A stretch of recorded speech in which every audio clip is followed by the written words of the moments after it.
This is Myra Elaine on the Buying Space channel. Today I'm reading from the Torah. This is Hebrew on this side, and this is the English translated directly from the Hebrew on this side. I'm in chapter 30, and I made it to verse 31, which is kind of an odd place to stop, but let me give you an idea what's going on here. Jacob left the household of Isaac right after he'd received his birthright.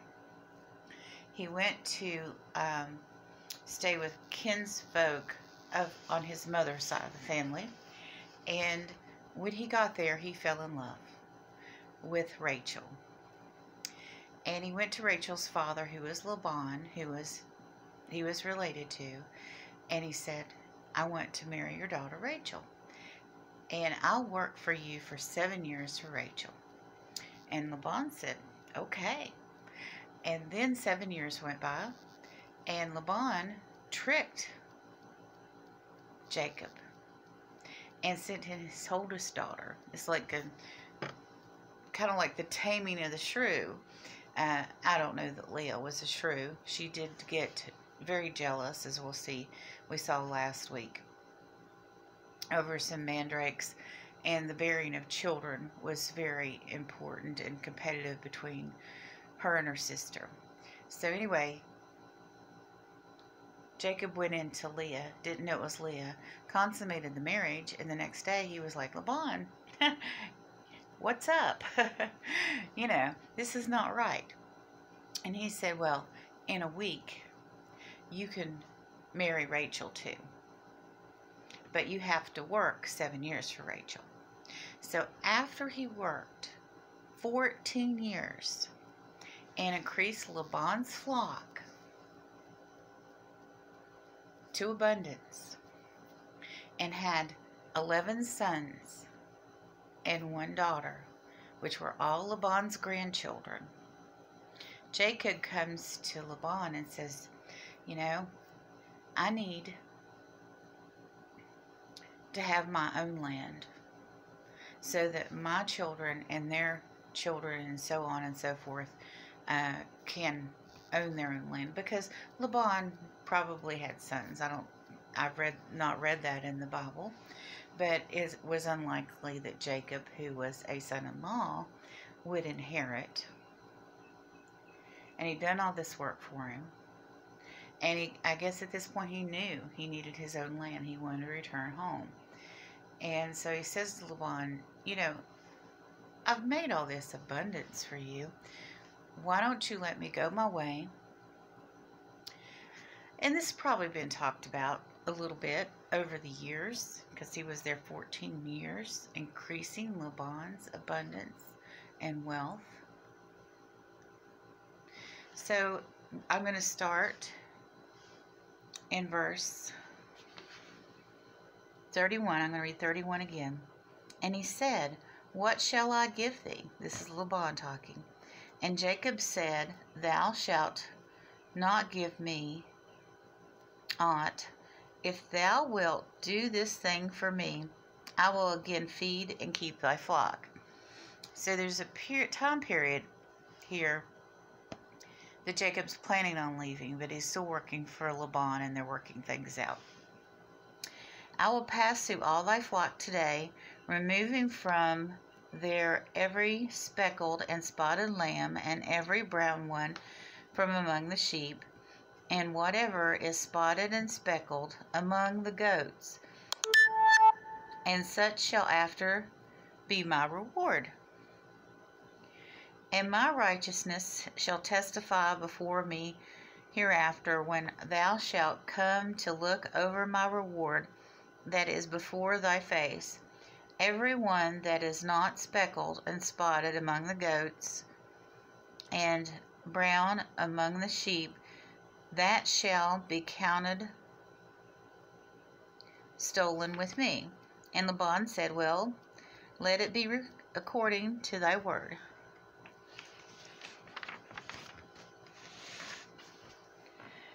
And he removed on that day the he-goats that were streaked and spotted, and all the she-goats that were speckled and spotted, and every one that had some white on it, and all the brown among the sheep, and gave them unto the hand of his sons.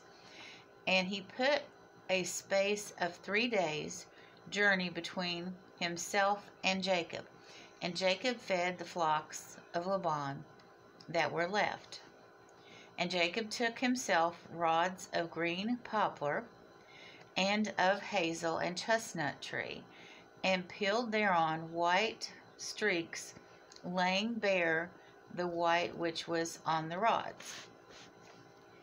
And he set the rods which had been peeled in the gutters in the watering troughs, where the flocks came to drink, just before the flocks, and they were conceived, when they came to drink. And the flocks conceived before the rods, and brought forth streaks, speckles, and spotted. And those lambs did Jacob separate, and set the faces of the flocks towards the street, and all the brown in the first flock of the Laban. And he put his own flocks by themselves, and he put them not with Laban's cattle. And it came to pass, whenever the stronger cattle did conceive, that Jacob put the rods before the eyes of the flocks in the gutters, and that they might conceive among the rods. But the flock that were feeble, he put them not in. So the feebler belonged to Laban, and the stronger to Jacob. And the man increased exceedingly, and he had been many flocks, and the maidservants, and the manservants, and the camels, and the asses.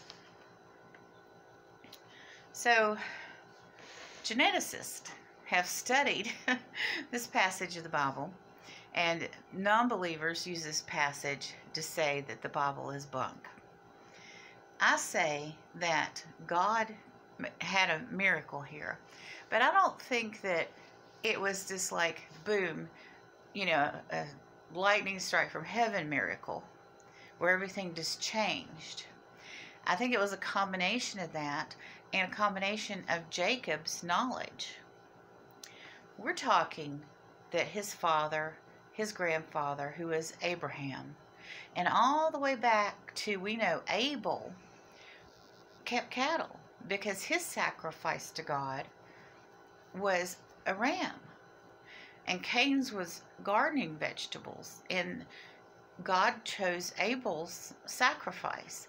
So we know back to Adam and Eve, after they were expelled from the Garden of Eden, we had animal husbandry, and families raised cattle for clothing, shoes, pouches, sacks, basically everything they need, blankets from the skins, tents, everything came from their herds, and they knew how to breed.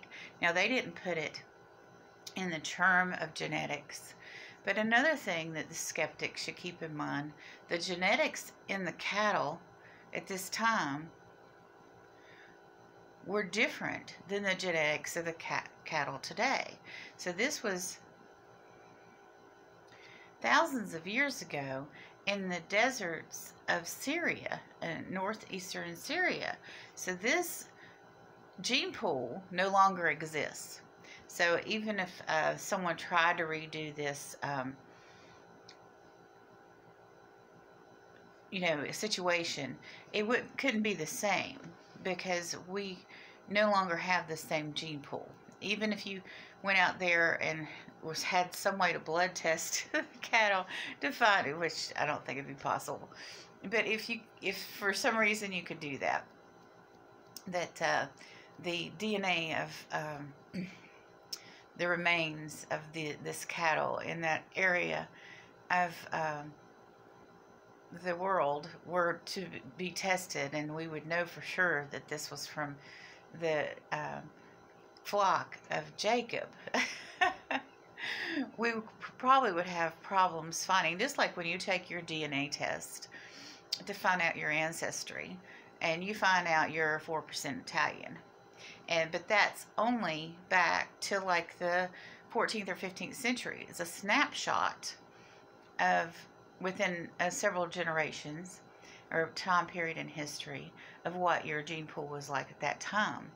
But if you go back another 10,000 years, your gene pool is going to be completely different. It's going to thread through that 14th and 15th century time period.